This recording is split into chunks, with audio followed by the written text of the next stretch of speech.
19 की उस रात कोटा शहर के पौश इलाके में सब कुछ आम दिनों जैसा ही था, लेकिन किसी को अंदाजा भी नहीं था कि कुछ ही देर में इस इलाके की सर्द रात एक सनसनीखेज वारदात की गवाह बनने वाली है। चांदमल विजयवर्गीय, जो हर रोज की तरह अपनी दुकान बंद करके घर लौटे थे, उस रात भी ठीक 8:30 पर अपने नौकर के साथ घर आए। नौकर दरवाजे तक छोड़कर चला गया और चांदमल अकेले अंदर दाखिल हुए। दूसरी ओर उनका बेटा राजेंद्र विजय वर्गीय किसी जरूरी काम से दुकान पर ही रुक गया। घर के अंदर उनकी पत्नी गायत्री और 18 साल की बेटी पलक मौजूद थी। बाहर हल्की बारिश हो रही थी और गलियों में सन्नाटा था। चांदमल विजयवर्गीय, जो रोजाना की तरह मंदिर और दुकान से लौटे थे, जब अपने घर की ऊपरी मंजिल पर पहुंचे तो उन्हें सबसे पहला झटका तब लगा जब दरवाजा अंदर से बंद नहीं था। यह असामान्य था, लेकिन असली खौफनाक सच तब सामने आया जब उन्होंने बहू गायत्री के कमरे के बाहर खून के धब्बे देखे। जैसे ही उन्होंने गायत्री को आवाज लगाई, कोई जवाब नहीं आया। तभी ग्राउंड फ्लोर पर रहने वाली किराएदार रश्मि भी उनकी चीखें सुनकर ऊपर आ गई। चांदमल ने कांपते हुए खून से सने फर्श की ओर इशारा किया और फिर दोनों ने हिम्मत जुटाकर आगे की तरफ कदम बढ़ाया। लेकिन ड्राइंग रूम का मंजर, जिसे देखकर उनकी सांसें थम गईं। फर्श पर गायत्री की खून से लथपथ लाश पड़ी थी, लेकिन इससे भी ज्यादा भयावह मंजर था कुछ कदम की दूरी पर 18 साल की मासूम पलक, वह भी खून से सराबोर जमीन पर पड़ी थी। उसकी बेजान देह इस बात की गवाही दे रही थी कि कोई बेरहमी से इन मां बेटी की जिंदगी छीन चुका था। चांदमल की रूह तक कांप गई। चांदमल विजयवर्गीय कांपते हुए हाथों से अपने बेटे राजेंद्र को फोन लगाया और लड़खड़ाते आवाज में उसे इस खौफनाक घटना की जानकारी दी। इसके बाद उन्होंने किराएदार रश्मि को अपना मोबाइल थमाकर पुलिस को सूचना देने को कहा। रश्मि ने तुरंत 100 नंबर पर फोन कर पुलिस को जानकारी दी और फिर घबराई हुई आवाज में पड़ोसियों को आवाज लगाने लगी। कुछ ही देर में घर के बाहर भीड़ जुटने लगी। पूरे इलाके में सनसनी फैल चुकी थी। भीमगंज मंडी पुलिस स्टेशन घर से महज 1 किलोमीटर की दूरी पर था, इसलिए थाना प्रभारी चंद्र सिंह अपनी टीम के साथ तुरंत घटनास्थल पर पहुंच गए। दोहरी हत्याकांड की खबर ने कोटा पुलिस को हिलाकर रख दिया था। थोड़ी देर में फोरेंसिक टीम और डॉग स्क्वाड भी मौके पर पहुंच गए। जब पुलिस ने घर के अंदर का मंजर देखा तो हर किसी के रोंगटे खड़े हो गए। खून तो पूरे बेडरूम में फैला था, लेकिन दोनों शव ड्राइंग रूम में पड़े थे। यह देखकर पुलिस ने अंदाजा लगाया कि हत्यारों ने पहले मां बेटी को उनके कमरों में ही बेरहमी से मारा और फिर उनके शव को घसीटते हुए ड्राइंग रूम में लाया। कमरे से लेकर ड्राइंग रूम तक खून की लकीरें इस बात की गवाही दे रही थीं कि यह कोई मामूली हत्या नहीं थी। वारदात को जिस तरीके से अंजाम दिया गया था, उससे साफ लग रहा था कि यह कोई लूटपाट की वारदात नहीं, बल्कि किसी गहरी दुश्मनी या रंजिश का नतीजा था। राजेंद्र विजयवर्गीय अपनी पत्नी और बेटी को खोकर सदमे में थे। उनका कहना था कि उनकी किसी से कोई दुश्मनी नहीं थी, लेकिन एसपी दीपक भार्गव उनकी इस बात से संतुष्ट नहीं थे। पुलिस का मानना था कि यह कत्ल किसी रंजिश या फिर किसी गहरी साजिश का नतीजा था, क्योंकि हत्यारे ने दोनों के सिर, गर्दन और हाथों पर इतनी बेरहमी से वार किया था कि उनके भेजे तक बाहर निकल गए थे। छानबीन के दौरान पुलिस को कमरे के बेड पर 2 सरिया मिले, जिन पर खून के धब्बे थे। इसके अलावा पुलिस को बेड के नीचे एक चाकू भी मिला, जिस पर ताजा खून के निशान थे। फोरेंसिक एक्सपर्ट का मानना था कि दोनों मां बेटी के गले इसी चाकू से रेते गए थे। लेकिन इस वारदात में एक और चीज चौंकाने वाली थी। बेडरूम में रखी अलमारियों के ताले टूटे हुए थे। यह देखकर पुलिस को लगा कि हत्या के पीछे लूटपाट भी एक वजह हो सकती है। हालांकि पुलिस इस थ्योरी को पूरी तरह से सही नहीं मान रही थी, क्योंकि लूट के इरादे से आए हत्यारे इतनी क्रूरता से किसी की जान नहीं लेते, खासकर तब जब घर में बिना किसी संघर्ष के आसानी से चोरी की जा सकती थी। एसपी भार्गव की शुरुआती जांच में यही सामने आया कि कातिल एक से ज्यादा थे, क्योंकि वारदात को अंजाम देने के लिए न सिर्फ कई हथियारों का इस्तेमाल हुआ था, बल्कि मां बेटी की शवों को घसीटकर ड्राइंग रूम तक लाने में भी काफी मेहनत की गई थी। इसके बाद पुलिस ने दोनों लाशों को पोस्टमार्टम के लिए भेज दिया। जब रिपोर्ट आई तो उसमें जो खुलासा हुआ, उसने पूरे मामले को और भी संदिग्ध और भयावह बना दिया। पोस्टमार्टम के अनुसार गायत्री की मौत सिर में गहरी चोट लगने की वजह से हुई थी। उसके सिर पर 5 घाव थे और कई हड्डियां पूरी तरह टूट चुकी थीं। उसकी चोटों से साफ था कि हमला बहुत ही बेरहमी से किया गया था। लेकिन बेटी पलक की रिपोर्ट और भी दर्दनाक और चौंकाने वाली थी। रिपोर्ट के मुताबिक पलक के साथ पहले कई बार दुष्कर्म किया गया था। यह खुलासा इस बात की ओर इशारा कर रहा था कि वारदात में सिर्फ हत्या नहीं बल्कि शारीरिक शोषण और दरिंदगी भी की गई थी। पलक की पोस्टमार्टम रिपोर्ट से पहले ही पता चल चुका था कि उसके साथ कई बार गलत काम किया गया था, लेकिन अब यह साफ हो गया था कि हत्या से पहले भी वह दरिंदों के हवस का शिकार बनी थी। इसके बाद उसके सिर पर 2 खतरनाक वार किए गए थे, जिसमें से एक इतना भयानक था कि उसका भेजा तक बाहर आ गया था। मौका-ए वारदात पर सबसे पहले पहुंचने वाले अधिकारी चंद्र सिंह ने बताया कि जब उन्हें इस दोहरे कत्ल की सूचना मिली तो वह थाने के बाहर खड़े थे।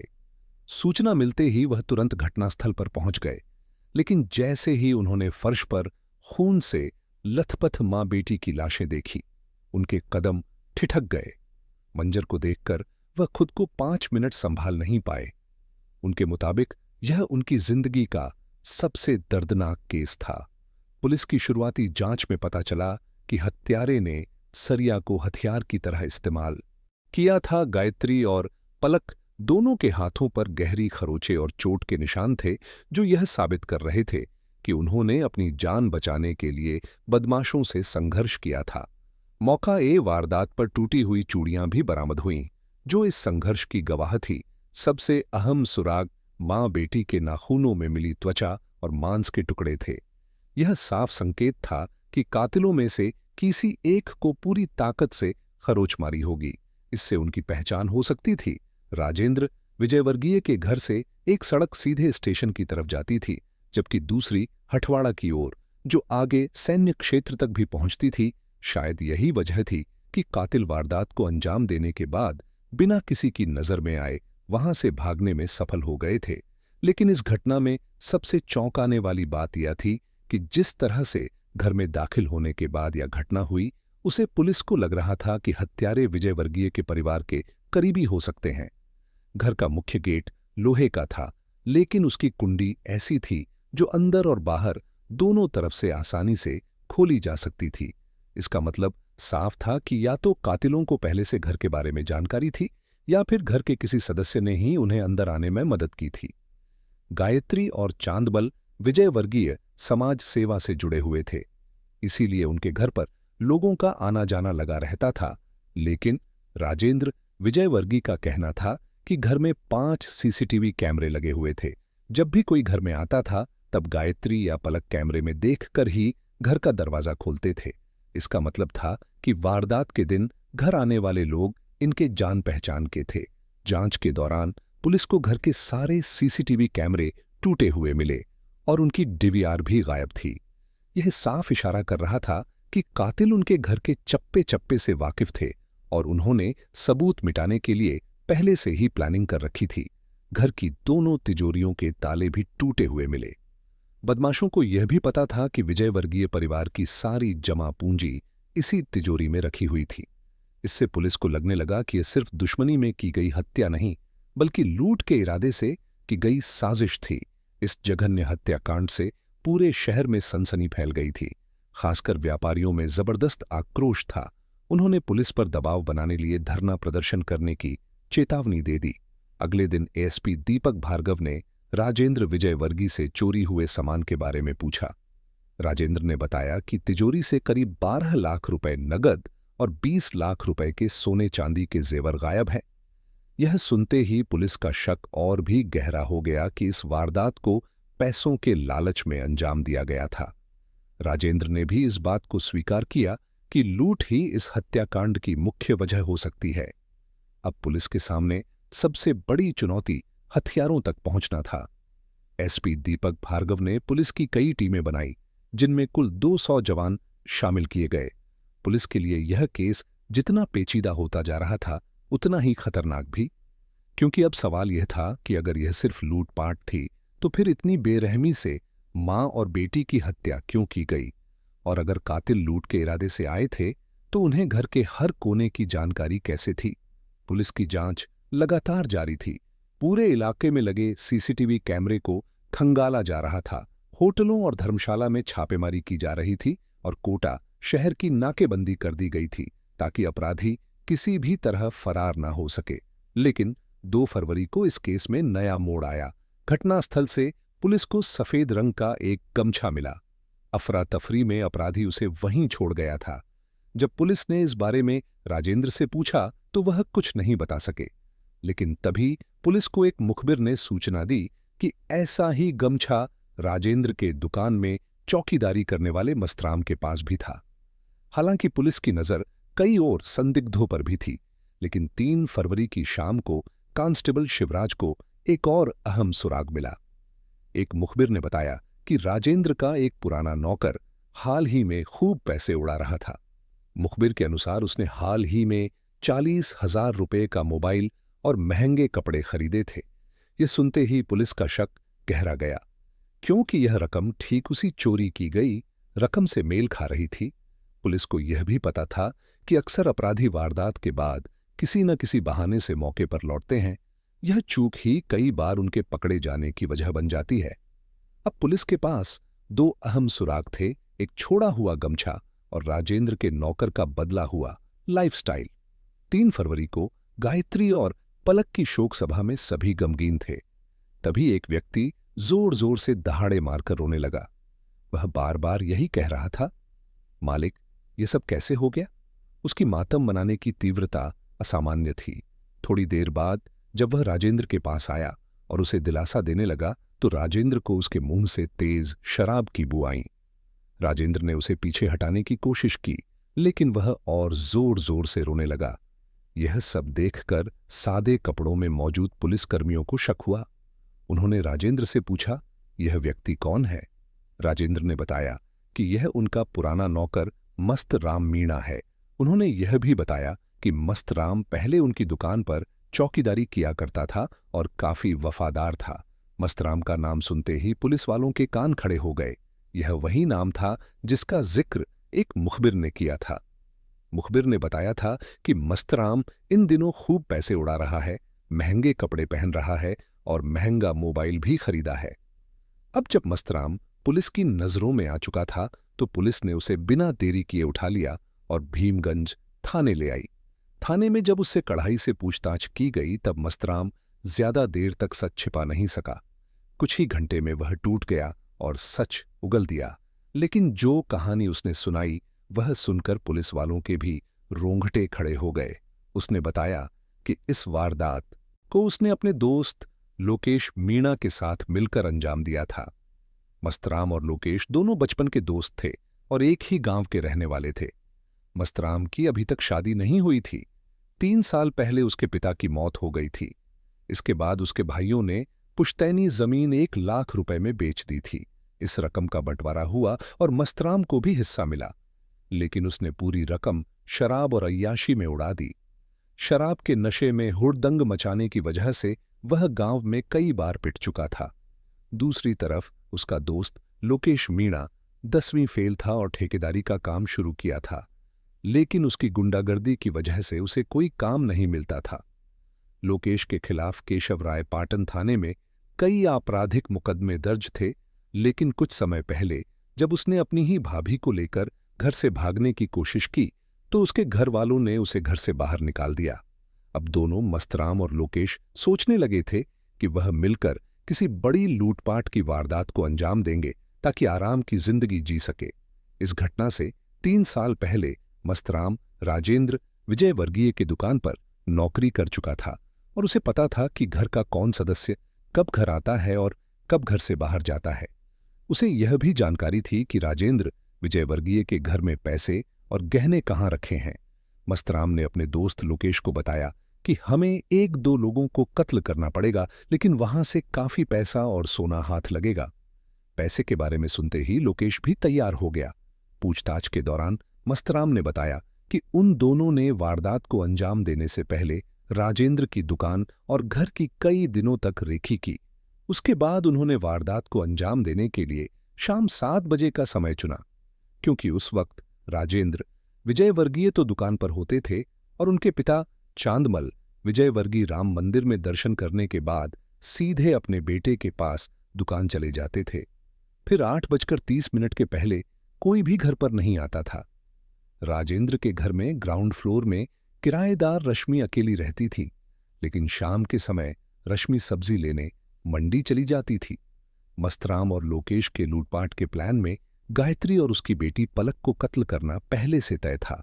इसके लिए वह दोनों पहले से सरिये और चाकू साथ लेकर आए थे, क्योंकि राजेंद्र की पत्नी गायत्री और बेटी पलक दोनों ही मस्तराम को जानती थीं। इसलिए घर की डोर बेल बजाने पर गायत्री ने दरवाजा खोल दिया। दरवाजा खोलते ही वह दोनों अंदर चले गए। गायत्री ने उन्हें बैठने को कहा, लेकिन जैसे ही गायत्री अपने कमरे की तरफ मुड़ी तो दोनों ने सरिया से उसके सर पर ताबड़तोड़ वार कर दिए। घर में शोर सुनकर जैसे ही पलक अपने कमरे से बाहर निकली तो उन दोनों ने उस मासूम को पकड़ लिया। फिर उन दोनों ने उसके साथ दुष्कर्म किया और फिर दोनों ने मिलकर उसे भी खत्म कर दिया। यह सुनिश्चित करने के लिए कि दोनों बिल्कुल भी जिंदा न बचे, मस्तराम और लोकेश ने दोनों का गला चाकू से भी रेत दिया। इसके बाद मस्तराम और लोकेश ने मां बेटी के शवों को घसीटते हुए ड्राइंग रूम में डाल दिया। मस्तराम को यह पता था कि ज्वेलरी और पैसे गायत्री के कमरे की तिजोरी में रखे जाते थे। दोनों अपने साथ एक बैग लेकर आए थे और तिजोरी तोड़कर पैसे और ज्वेलरी बैग में भरकर वहां से फरार हो गए। वह दोनों बस पकड़कर सीधे अपने गांव पहुंचे, जहां उन्होंने सारे ज्वेलरी और कुछ पैसे अपने घर में छुपा दिए। फिर वे दोनों रात को बूंदी जिले से रोडवेज बस पड़कर जयपुर चले गए। जयपुर में वह दोनों एक होटल में रुके और अगले दिन खूब खरीदारी की, शराब पी और महंगे मोबाइल फोन और कपड़े खरीदे। फिर 2 फरवरी को वे दोनों वापस कोटा आ गए। मस्तराम को पूरा विश्वास था कि उसका प्लान सफल होगा और उसे पकड़े जाने का डर नहीं था। हालांकि वह और किसी को शक न हो, इसलिए राजेंद्र के घर शोक सभा में आ गया था। जब मस्तराम शोक सभा में दहाड़े मारकर रोने लगा तो कांस्टेबल शिवराज को उस पर शक हुआ और उसने मस्तराम को अरेस्ट कर लिया। राजेंद्र विजयवर्गीय ने पुलिस को बताया था कि लुटेरे उन्हें उनके घर से करीब 12 लाख के नकदी और गहने चोरी किए थे। पूछताछ के बाद पुलिस ने उन दोनों आरोपियों के कब्जे से लूटे गए 7 लाख और 26 ग्राम सोना बरामद किया। इसके अलावा पुलिस ने गायत्री और पलक की सोने की चेन और कंगन भी बरामद किया। मस्तराम ने पुलिस को बताया कि गायत्री और पलक ने जो गहने पहने हुए थे उन्होंने वह भी उतार लिए थे। दूसरे आरोपी लोकेश ने वारदात के बाद सोने के कंगन और एक सोने की चेन अपने गांव में एक खेत में गाड़ दिया था। लूट की रकम का बंटवारा करने के बाद मस्तराम गुजरात के पाटन जिले के एक गांव में अपने रिश्तेदार के पास 1 लाख रुपए यह कहकर रखवाया कि यह रकम उसे जमीन बेचकर मिले हैं। मस्तराम ने रिश्तेदार से कहा था कि वह कुछ समय बाद यह पैसे ले जाएगा। इस घटना के खुलासे के बाद मस्तराम के रिश्तेदारों ने वह रकम पुलिस को सौंप दी और कहा कि उन्हें इस घटना के बारे में कुछ नहीं पता था, उन्हें कोई जानकारी नहीं थी। एसपी दीपक भार्गव के मुताबिक इस मामले का खुलासा करने में कांस्टेबल शिवराज की भूमिका बेहद महत्वपूर्ण रही। शोक सभा में मस्तराम के हाव भाव पर शक होने के बाद कांस्टेबल शिवराज ने पूरी तरह से उस पर ध्यान केंद्रित किया। उन्हें मस्तराम की कलाइयों पर खरोच के निशान मिले, जिससे उनका शक और भी पुख्ता हो गया। इन सभी घटनाओं के खुलासे के बाद मामला कोर्ट में चला। 18 फरवरी 2020 को पास्को कोर्ट ने इस जघन्य अपराध को रेयरेस्ट ऑफ रेयर मानते हुए मस्तराम मीणा और लोकेश मीणा को फांसी की सजा सुनाई। साथ ही दोनों पर 8,000 रुपए जुर्माना भी लगाया गया। इसके अलावा कई अन्य धाराओं में भी सजा दी गई। पोक्सो कोर्ट के जज अजय कुमार शर्मा ने कहा कि इस मामले से समाज की सामूहिक चेतना जुड़ी हुई है। आरोपियों ने तब अपराध किया जब दोनों महिलाएं घर में अकेली थीं। उन्होंने न केवल घर में रखी संपत्ति लूटी, बल्कि फरियादी की बेटी से दुष्कर्म कर दोनों महिलाओं को बेरहमी से कत्ल किया। जज ने कहा कि इस प्रकार के अपराधों से समाज के हर वर्ग को सुरक्षा चाहिए और ऐसे दरिंदों को समाज कभी भी अपने बीच नहीं देखना चाहता। उन्होंने अपने फैसले में लिखा कि आरोपियों की फांसी के वारंट के बाद उन्हें फांसी पर लटकाया जाए जब तक उनकी मृत्यु न हो जाए। दोस्तों, ये कहानी सुनने के बाद आपके मन में जो भी विचार आ रहे हैं आप कमेंट करके हमें जरूर बताएं। अगर आपको हमारी कहानी पसंद आई हो, तो आप हमारी कहानी को लाइक करें और हमारे चैनल द डार्क फाइल्स को सब्सक्राइब करना ना भूलें। मिलते हैं फिर एक नई कहानी के साथ। तब तक आप अपना ख्याल रखें।